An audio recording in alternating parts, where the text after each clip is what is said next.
Heather was just 22 years old, full of life and dreams, with a smile that could light up a room. Her laughter was infectious, and her warmth was something everyone who met her remembered.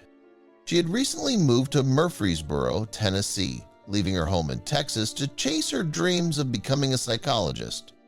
With her best friend Kelsey by her side and a promising college acceptance, Heather's future seemed bright and full of endless possibilities. But on January 7th, 2015, everything changed. It was an ordinary morning at the real estate office where Heather worked.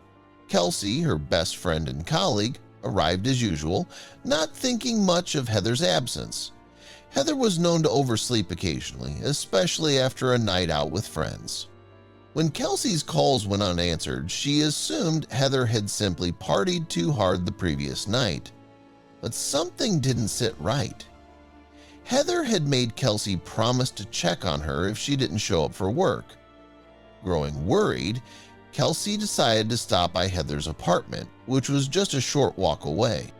The door was unlocked, which Kelsey found odd but not alarming. She let herself in, calling Heather's name with a teasing tone, expecting to find her friend hungover and groggy, but as she stepped into the bedroom, Kelsey's blood turned to ice. Heather lay motionless on her bed, her blonde hair matted with blood, her body partially unclothed. The room was eerily quiet. When Kelsey touched Heather's foot, the unnatural cold made her stumble back in horror. Shaking, she dialed 911, her voice barely more than a whisper as she reported what she had found. Detective Tommy Massey was among the first to arrive, the scene he encountered forever etched into his memory. The apartment bore no signs of forced entry, leading detectives to suspect that Heather knew her attacker. The forensic team moved methodically, collecting samples and photographing every inch of the scene. The brutality of the attack was evident. The bruises, the blood spatter on the walls, and the unmistakable signs of a struggle. But one piece of evidence stood out. A bloody fingerprint, startlingly clear on the edge of Heather's bed. It was as if the killer had deliberately left a signature. Heather's life, as detectives quickly learned, was a mosaic of love and light. Born in Florida and raised in Texas, she was the kind of sister who spent countless hours helping her younger brother Ryan, who had developmental challenges, learn to speak and walk. Her mother Jennifer recalled Heather's fierce loyalty to her family, her love for animals, and her dream of helping others as a psychologist. She had moved to Tennessee to start fresh, to pursue her dreams and leave behind a broken relationship with her high school sweetheart, Chaz.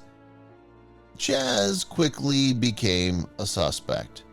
Their breakup had been messy, marred by arguments and jealousy. Kelsey recounted how Chaz's temper had sometimes flared, making Heather uneasy.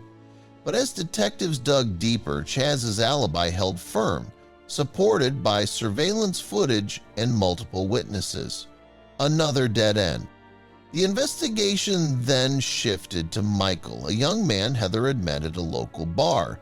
He was visibly distressed during questioning, his hands trembling as he explained how he had driven Heather home that night, how she had been upset and scared after another man at the bar, Ottavio, had harassed her. Michael's story checked out.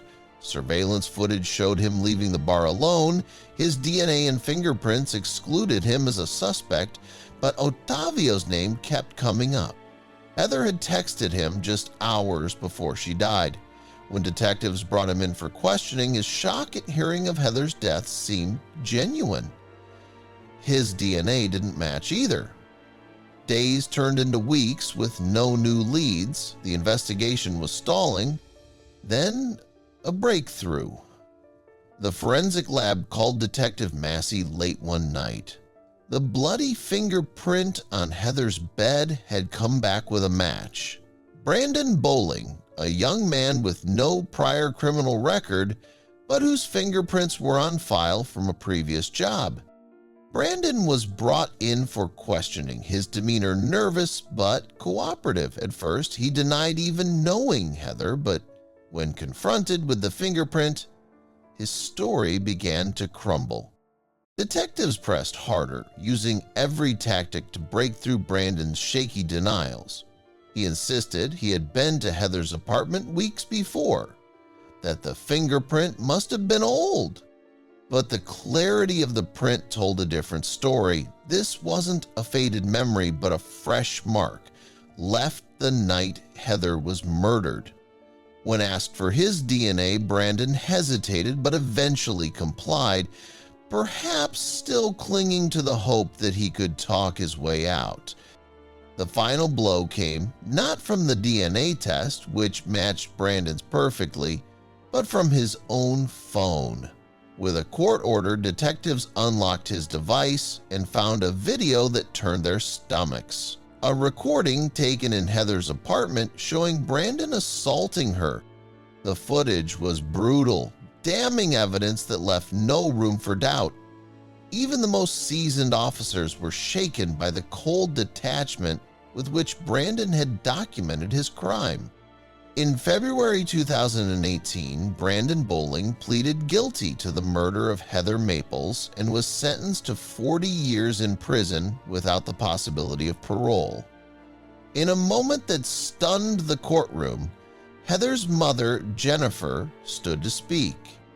Her voice, steady but thick with grief, carried across the silent room as she spoke of forgiveness. "I forgive Brandon Bowling for killing my daughter," she said, her hands trembling but her eyes clear. She spoke of faith and the need to let go of hate. Her words a heartbreaking testament to the strength of a mother's love. As the trial ended, Jennifer approached Brandon's mother in the corridor. Without a word, she embraced her, both women dissolving into tears. "We both lost our children that day," Jennifer whispered, her words a soft echo in the cold, impersonal hallway. It was a moment of humanity in a story defined by its absence. To this day, Brandon has never explained why he did it. No motive was ever uncovered, leaving only questions that will never have answers.